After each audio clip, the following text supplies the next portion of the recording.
여러분 안녕하세요. 오늘은 전치사 with로 쓰는 부대 상황 구문에 대해서 알아볼 겁니다. 얘는 조금 생소하기도 하고 어렵기도 하고 근데 사실은 문장에 굉장히 풍부한 의미를 담을 수 있어서 유용한 친구기도 합니다.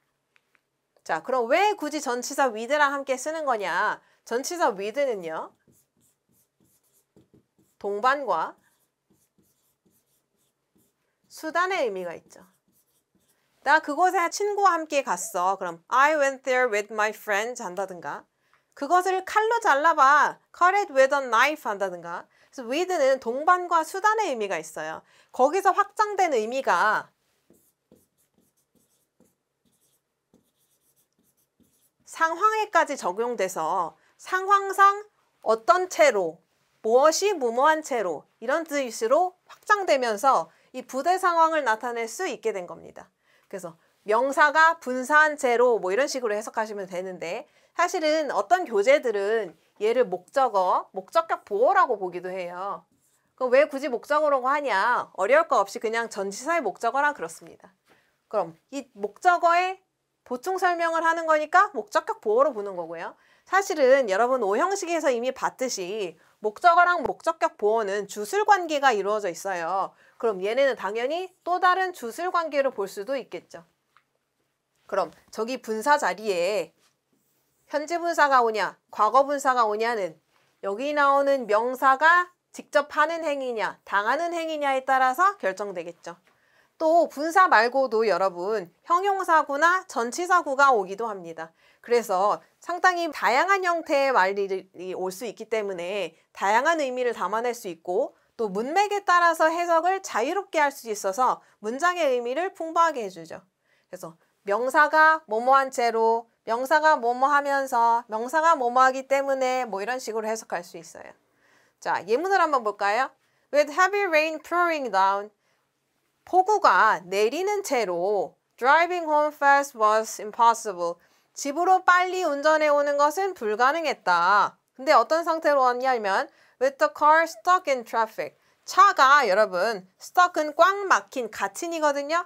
그러니까 차가 교통체증에 꽉 막혀서 집에 오는 것이 빨리 운전해 오는 것이 불가능했다 이런 거죠. 그럼 여기가 지금 명사 자리고요. 다른 말로는 목적어기도 하죠. 비는 퍼붓는 거기 때문에 아니 비는 위에 하늘에 있는 구름이 퍼붓는 거 아니야? 그럼 poured 아니야? 이렇게 또 여러분 상상력을 발휘할 수도 있지만 사실은 pour 하면 여러분 그냥 비가 퍼붓다라는 여기서는 자동사입니다. 물론 무엇을 붓다라는 타동사로도 쓰일 수 있지만 여러분 여기서는 자동사 pour예요. 그래서 비가 퍼붓다기 때문에 여러분 여기서는 그냥 pouring 하시면 돼요. 여기서는 여러분 stuck은 하면 꽉 막힌이죠. 그래서 교통체증에 꽉 막힌이죠. 그래서 the car의 상태를 설명하는 말입니다. 자, the boy was running with his backpack open. 좀 칠칠맞은 학생인데 소녀는 달리고 있었대요. 뭐한 채로. 명사가 뭐뭐한 채로. 그의 가방이 열린 채로 달리고 있었다. 뭐뭐한 채로 달리고 있었다. 이런 뜻입니다. 그래서 백팩의 상태를 설명하는 말이죠. Please don't fall asleep. 잠들지 마라. With your earphones on. 네 이어폰이 켜진 채로 잠들지 마라. 이런 거죠. 자, 그럼 얘도 얘의 상태를 설명하는 말이 됩니다. 그래서 켜진 채로 잠들지 마라. 이런 건데 얘는 문맥에 따라서 의미를 다양하게 쓸 수 있어서 여러분 굉장히 유용한 구문 중에 하나고 특히 수동이냐 능동이냐 판단하는 문제가 꽤 많이 나와서 고등어법에서도 꽤나 중요한 개념입니다. 자, 그럼 예문을 한번 볼까요? She waited for her family. 그녀의 가족을 기다렸는데 with her arms folding인지 folded인지 한번 살펴볼게요. 그녀의 팔이 뭐한 채로 기다렸다는 건지. 자, 여러분 그녀의 팔은 일단 fold는 뭐뭇을 접다죠. 이 여기서 설명하는 상황은 여러분 팔짱 낀 채로인데 사실은 팔은요. 팔의 주인이 접는 거지 자기가 접는 게 아닙니다. folding 할 수가 없죠. 그래서 folded 해야 됩니다. 그래서 팔이 접혀진 채로 해야 돼요. 그럼 또 이렇게 생각할 수도 있어요. 해석에 끼워 맞춰서 아니 팔짱을 낀 채로면 팔이 낀 거 아니냐. folding 능동해야 되는 거 아니냐 이렇게 생각할 수도 있지만 여러분 fold를 생각해 보시면 이 fold는 물론 타동사일 수도 있죠. 근데 타동사이려면 일단 여기 뒤에 어떤 목적어가 오는 게 자연스러운데 지금 여기 목적어가 없습니다. 그러니까 팔이 접혀진 채로 이렇게 가야겠죠. 그러니까 해석에 끼워 맞추지 말고 이 명사랑 얘의 관계를 보시는 거예요. The teacher waited for someone. 선생님이 누군가를 기다렸는데 어떤 채로 기다렸냐면 그녀의 다리가 꼬아진 채로 기다리는 거죠.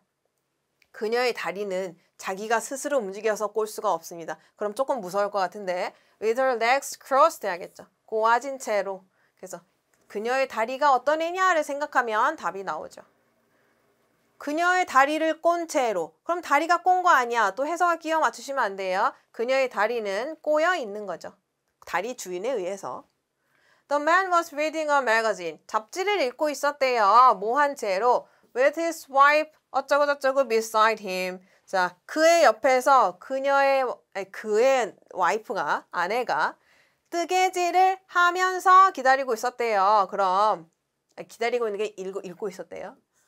자, 여기가 이제 주어죠. 물론 아까는 목적으로 봤지만 사실은 이 분사의 개념으로 보면 분사의 주어기 때문에 주어로 보는 겁니다. 자, 그의 와이프는 뜨개질을 하는 거지. 이 와이프가 뜨개질을 당하는 게 아닙니다. 그럼 당연히 능동의 의미를 가지는 knitting 해야겠죠.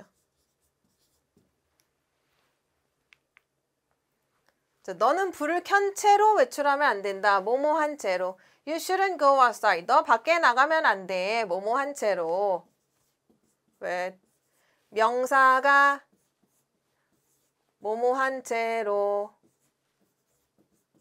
자, 그럼 with the light.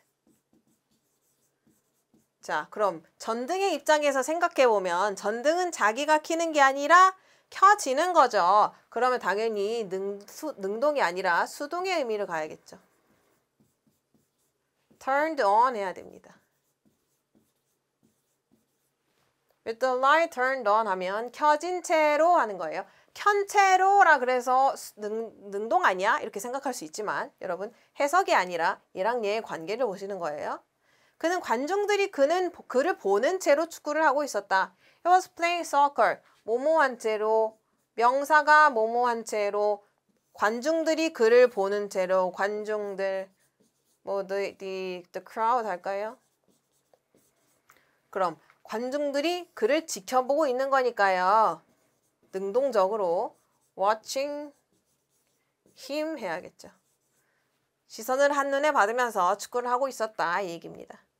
여기를 watched로 하면 여러분 조금 의미가 달라질 수 있죠. 여기를 watched로 바꿔버리면 관중들이 지켜봐지는 거죠. 관중들은 지켜봐지는 게 아니라 관중들이 선수를 지켜보는 거기 때문에 watched 할 수 없어요. 자, 그는 눈물이 볼에 흘러내리는 채로 그녀에게 전화를 걸었다. He made a phone call to her. 그럼 눈물이 뭐뭐한 채로 이렇게 해야겠죠. 흘러내리다, run down 하면 될 것 같은데요. 눈물은 여러분 흘러내려라 해서 흘러내리는 게 아니라 여기서 run down은 자동사입니다. 주어가 흘러내리다. 그럼 자동사는 여러분 수동을 쓰기가 조금 제약이 있어요. 그럼 능동해야겠죠. 자동사니까요. running down on 그의 볼에 흘러내리는 채로겠죠. on his cheeks. 그래서 여기서는 여러분 얘가 이 관계가 능동이냐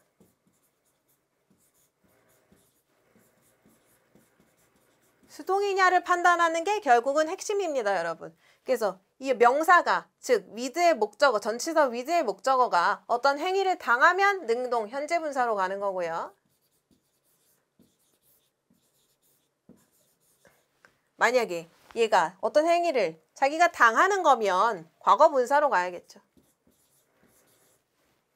그래서 얘랑 얘의 관계만 살펴보시면 여러분 전혀 어렵지 않고 얘가 담을 수 있는 의미가 너무 풍부하기 때문에 이 부대상황 구문이 담을 수 있는 이 문장의 풍부한 의미를 여러분 느껴보시면서 이 개념도 꼭 정확하게 익히시기 바랍니다. 고맙습니다.